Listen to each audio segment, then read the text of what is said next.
Hi, my name is Gina Dudley. I'm a rising senior here at Dominican University, and this year I completed my social justice senior capstone project on restorative justice initiatives in Marin County and how they benefit youth impacted by the school to prison pipeline. And when I began the service learning social justice program at Dominican, I was immersed in places like Marin's Community School, Next Generation Scholars, Youth Transforming Justice, the Marin County Public Defender's Office. I was able to go into all these different organizations. As I was doing my research, I got the opportunity to talk to a lot of these community stakeholders from the Public Defender's Office, from leadership positions within organizations such as Canal Alliance, Youth Transforming Justice. I also was able to talk to several teachers and school administrators. So I was lucky enough to get perspectives of people who are all across the community impacted by the school to prison pipeline, along with my own experience having seen a lot of students' interactions with these police officers inside schools. All of my lived experiences and interviews and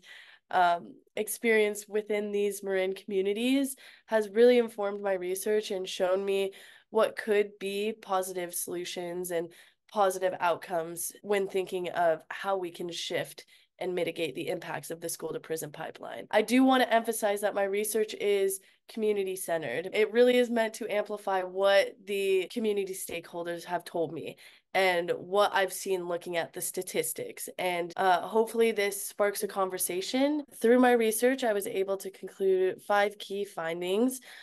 These include a lack of cultural competence and responsiveness, the benefits of restorative practice in schools, the impact of school resource officers within our educational systems, restorative practices in law, and restoring communities through community building circles. I'm going to take the time to go through each of these 5 individually and tell you a little bit more about them. So first and foremost is the lack of cultural competence and responsiveness within our educators and public servants. Cultural competence is understanding the community one works with and their lived experiences, whereas cultural responsiveness is how understanding how to empathetically respond to behavior, knowing the impact of an individual's lived experiences on them. By improving training of cultural competence and responsiveness within our educators, it is able to cultivate an atmosphere that is inclusive of students as entire individuals rather than only showing the value of them as students. Same goes for our legal workers or working in any other communities.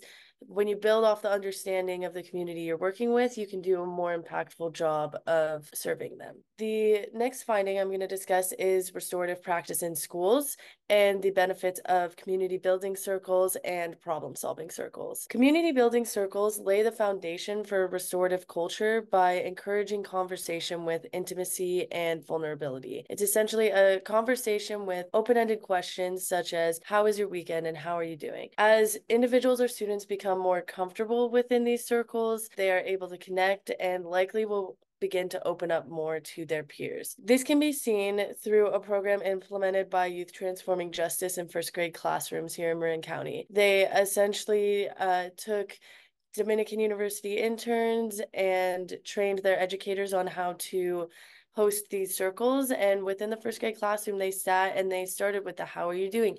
How was your weekend? And over time, although this was only the first year, they were able to see that a lot of the students were far more comfortable opening up as the circles progressed. Problem-solving circles are voluntary and they focus on repairing harm, taking accountability, and making amends. These are often a lot smaller than community building circles, and they include the victim/offender and a few other people at most. I hesitate because it is an educational setting. It's not really an offender. It's just if there's a conflict, it's the 2 students who are coming to the table to speak. And another example of this, 2 boys who got in trouble because they drew pictures of pigs, and one of the pictures had eyelashes. They then proceeded to take this picture around and show it to different kids, saying, this is you, an attempt to tease them. When addressing the situation, The counselor actually had them cut out a heart, and then crumble it to show this is what happened when you did this action. And then to resemble the apology, she had them flatten out the heart, but you were able to still see the wrinkles. The point she demonstrated to them was how in this scenario, an apology wasn't enough, that there was a lasting impact to their actions. The kids were able to understand that the situation did call for more an apology, and it did spark the initiative for them to go and really make an effort to make amends with the students who they had harmed. Into school resource officers. For those of you who don't know what a school resource officer is, it's a police officer that is stationed inside the schools to assist the administration in dealing with serious incidents that may occur. The issue is that oftentimes, because they're stationed inside the school, administration will rely on them for a lot more than they really need to, and for low-level discipline, like if someone takes something out of another kid's backpack, something that can very easily be handled in-house gets handled out of house for that. I wanted to provide a little more context on how the presence of school resource officers actually has a pretty harmful impact on our minority students within the classroom. Marin County is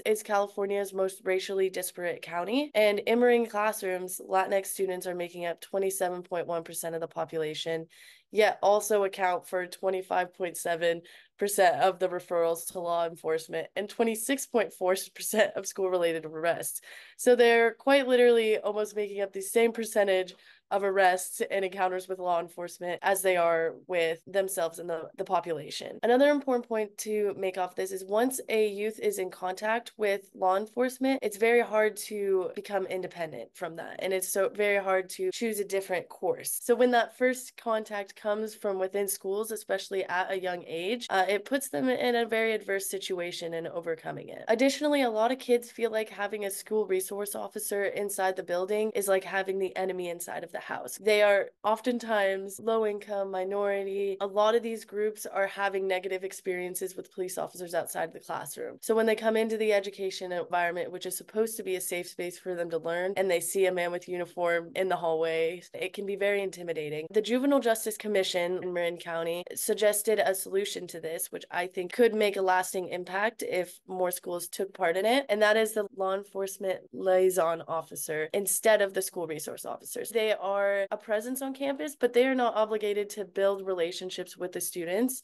They're just supposed to be an extra adult there to help. If they are encountering students or interacting with them, they're highly trained, highly trauma-informed. They are approaching the situations empathetically. They know how to build positive relationships and encourage just a generally positive atmosphere. Now, in the case that a serious incident may occur, they also have the tools and the skill set to respond to that effectively. They also, importantly, are not dressed in like a police officer uniform, because they're not a police officer. They're dressed like every other administrator at the school. That just makes it more inviting and less of a force onto the students. They really are in the community to serve the community, and they're used as a positive resource. Next point is the restorative practice in law. This is similar to the problem-solving circles I was referencing earlier in the presentation. This manifests in the Marin County court system as a victim offender dialogue program, which actually is no longer in effect, only because the former director moved and there was no one ready and there to replace her. But while it was in effect, it had a lot of positive impacts. The way the program worked was a victim and offender both had to voluntarily agree to go to the circle, to show up. Once they show up, the idea was they make amends, take accountability.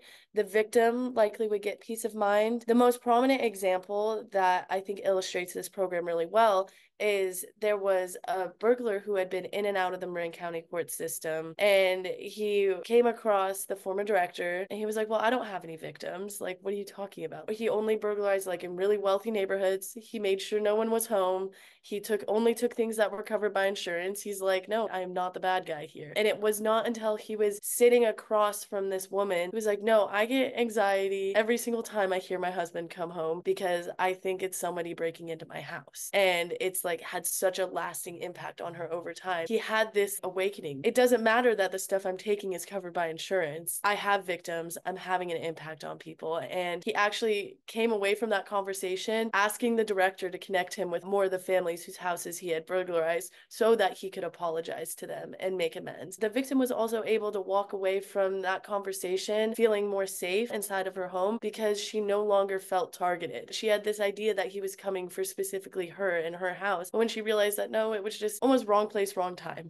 It was just unlucky. Then she was able to actually move past it and grow from the experience. My final finding is the restoring communities through community building circles and community forums. So community forums, they're really great because they give a voice to the community. Community issues are addressed. It's allowing a space for community knowledge to be shared. They do resemble community building circles. There's almost always a politician, policymaker, someone there in the room, and this can create a real adverse power differential within the room. People may not be willing to be as open as they could be or say things they might need to say to connect. It's less of a conversation because of the power dynamic within the room. What I propose as an alternative is similar to a community forum, except it's a community-centered restorative circle that is facilitated by advocates across different governmental levels. So these circles will provide platforms for community members to express their challenges and emotions while collaboratively devising solutions. The advocate's responsibility would be to actively listen, document insights, and then proceed to go and communicate this to the policymakers so that community building circles can be a space to connect and to advocate, but there isn't a power dynamic silencing anybody. Effective implementation of these restorative circles would really pave the way for community empowerment and voice amplification. All 5 of these findings foster a culture shift towards active participation and uplifting of everyone inside the community, which is at the core of combating the school to prison pipeline, is uplifting and empowering individuals to find the best path for themselves and find the resources that can help them achieve their goals and achieve their passions. Thank you so much for listening to my presentation.